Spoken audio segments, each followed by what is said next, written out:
ఆదోని పట్టణంలోని ద్వారకా ఫంక్షన్ హాల్లో ఆదోని క్రైస్తవుల ఆత్మీయ సమావేశం నిర్వహించారు. ఈ కార్యక్రమానికి ముఖ్య అతిథులుగా ఆదోని వైసీపీ ఎమ్మెల్యే అభ్యర్థి సాయి ప్రసాద్ రెడ్డి, ఎమ్మెల్సీ డాక్టర్ మధుసూదన్, పలువురు పాస్టర్లు, పలు సంఘాల ప్రముఖుల నాయకులు పాల్గొన్నారు. ఈ సందర్భంగా క్రైస్తవుల సంఘం నాయకులు మాట్లాడుతూ మా యొక్క క్రైస్తవులను రాజకీయంగా ఎవరూ పట్టించుకోవడం లేదని, ఇప్పటికైనా మా యొక్క డిమాండ్లను రాబోయే రోజుల్లో మీరు నెరవేర్చాలని సాయి ప్రసాద్ రెడ్డి పలు డిమాండ్లతో కూడిన వినతిపత్రం అందజేశారు.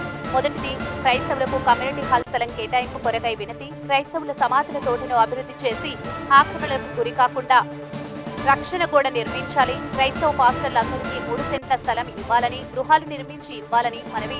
రాజకీయంగా మున్సిపల్ కౌన్సిల్లోనూ మరియు మండల పరిషత్ కోఆప్షన్ మెంబర్గా అవకాశం కల్పించాలి.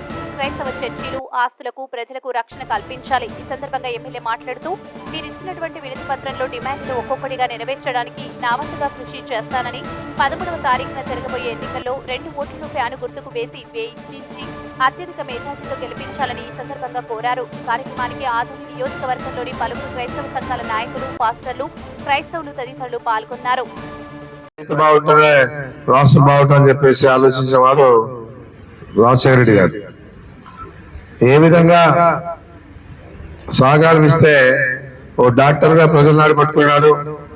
ప్రజల పరంగా అన్ని రకాలుగా రైతులకు ఉచితంగా కరెంట్ ఇచ్చాడు, రుణమాఫీ చేశాడు.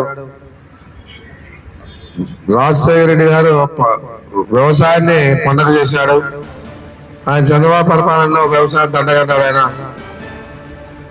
ఉచితంగా కరెంట్ ఇస్తా అంటే పట్టాలు వేసుకుని పనికొస్తామని చెప్పినాడు.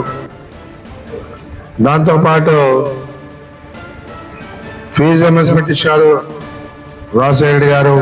ప్రతి వారికి రేషన్ కార్డు ఇచ్చాడు, ప్రతి వారు స్థలాలు కేటాయించాడు, ఇండ్లు కూడా శాంక్షన్ చేసినాడు. ఆరోగ్యశ్రీ కార్యక్రమాన్ని పెట్టాడు.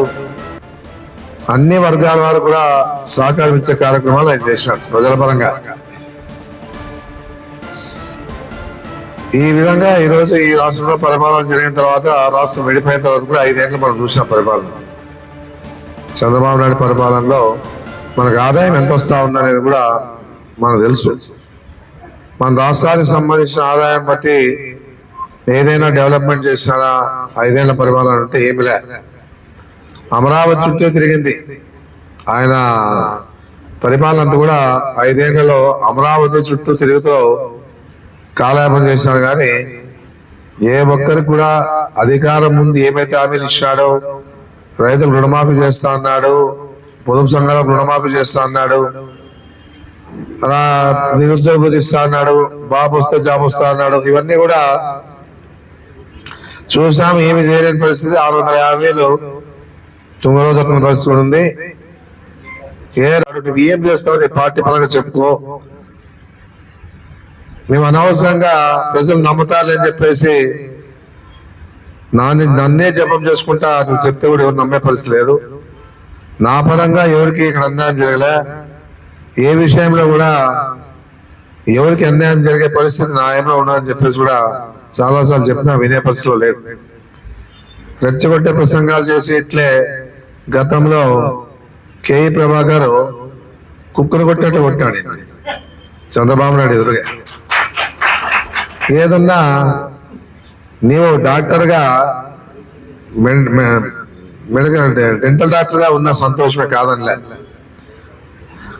నీ మీద అఫిడవిట్ లో ఎన్ని కేసులు చూపించుకున్నావు? ఇప్పుడు అఫిడవిట్ లో నువ్వు ఎన్ని కేసులు చూపించుకున్నావు? సరా కేసు చూపించుకున్నావా? మిగతా కేసులు ఉన్నాయా? ఇవన్నీ కూడా ప్రజలు ఆలోచించాలని చెప్పి రిపోర్ట్ జరుగుతా ఉంది. ఏదన్నా ఆయన సపోర్ట్ గా లోకల్లో ఆ కూటమికి సంబంధించిన వాళ్ళు 3 జెండాల కూడా కలిసి వస్తా ఉన్నారు. దానికి కూడా తప్పులే, ఎందుకంటే వాళ్ళంతా కూటమిలో ఉన్నారు కాబట్టి కలిసి వచ్చింది. మరి ఈ కూటమి ఏ విధంగా ఏర్పడిందంటే చంద్రబాబు నాయుడు పరిపాలనలో 6 లక్షల కోట్లు తిన్నాడనేది ఖచ్చితంగా ఉంది. కాబట్టే ఒక విషయంలో జిఎస్టి విషయంలో ఈ స్కిల్ డెవలప్మెంట్ వచ్చినటువంటి డబ్బుల్ని రకరకాలుగా దారిలో వెతుకొని ఆయన చేసుకున్నాడు. కాబట్టి అది బయటకు వచ్చిన పరిస్థితిలో జైలు పోవాల్సి వచ్చింది. ఆయన ఏ రోజు కూడా ఆయన మీద కేసులు పెడితే స్టేలు తెచ్చుకొని కాలయాపన చేసిన పరిస్థితి చంద్రబాబు నాయుడు. ఆయన బాగా దోపిడీ ఎట్లు చేయాలా, దోపిడీని ఏ విధంగా మరిపించాలని తెలుసు బాగా. 2014 నుంచి 19 వరకు మోడీని తిట్టు తిట్టాడు. క్రైస్తవులారా, ముస్లింలారా, మీకు అండగా ఉంటాను, మీకు తోడుగా ఉంటాను, నేనే మోడీని ఎదుర్కొనే మీ తరపున ధైర్యంగా ఎదుర్కొనేవాడు నేనే, మీరు అప్రమత్తంగా ఉండండి, బీజేపీ పార్టీకి ఓటు వేద్దండి అని చెప్పిన పరిస్థితి కూడా మనం విన్నాం. మళ్ళీ ఈరోజు ఏం చేస్తా ఉన్నాడు, అదే మోడీ కాళ్ళ పట్టుకొని కేసులున్నాయని భయంతోన ఆయన మళ్ళా కూటమిలో చేరి ఆయన కేసులని తొలగించుకునే ప్రయత్నంలో ఆయన ఉన్నాడని కూడా, ఎట్లా పడితే అట్లా కాంగ్రెస్ వాళ్ళతో కలుస్తాడు, మోడీతో కలుస్తాడు, ఇంకా ఏ పార్టీలు ఉన్నా అందరితో కలుస్తాడు. పోయినసారి ఏమో కాంగ్రెస్ పార్టీతో కలిసా, తర్వాత ఏమో ఇప్పుడే మోడీతో కలిసా. మన మేనిఫెస్టో రిలీజ్ చేసినాడు ఆయన, మనం మేనిఫెస్టో రిలీజ్ చేసినాము. మన మేనిఫెస్టో ఏమంటాడు జగన్మోహన్ రెడ్డి, ఇంత కింద ఇవ్వలేము అంటాడు, ఇస్తే తప్పు చేసిన వాళ్ళు అవుతామంటారు, అభివృద్ధి అనేది ఉన్నదంటాడు. ఆ రోజు ఇవే స్కీములు ఇస్తేనే అదే చంద్రబాబు నాయుడు శ్రీలంక తయారు. తండ్రికి తగ్గ తనయుడు అంటే మన రాష్ట్ర ముఖ్యమంత్రి వైఎస్ జగన్మోహన్ రెడ్డి గారి కడుగుజాలు నడుస్తానని చెప్పి మాట ఇచ్చారు, నేనున్నానని చెప్పి మాట ఇచ్చారు. రెండోదిగా మీకు మంచి జరిగింది కదా, మళ్ళీ మీరు నన్ను ఆశీర్వదించిందని చెప్పి అన్నారు. మూడవదిగా మీరు విన్నవించుకున్నటువంటి 5 విన్నపాల్లో 2 విన్నపాలు తప్పకుండా చేస్తానని చెప్పి అభయం ఇచ్చారు. మీరు గట్టిగా చెప్పండి కూడా. అవి కూడా ఆ 2 కూడా 5 విన్నపాలలో 2 కూడా, ఒకటి క్రైస్తవులకు కమ్యూనిటీ హాల్లో స్థలం కేటాయిస్తానని చెప్పేది, తర్వాత రెండవది సమాధుల ప్రాంగణ తోటలో ఉన్నటువంటి ఆ ప్రహారీ గోడను మరి కట్టిస్తానని చెప్పి అభయం ఇచ్చాడు. అవును, కల్పిస్తానని చెప్పి మాట ఇస్తున్నాడు.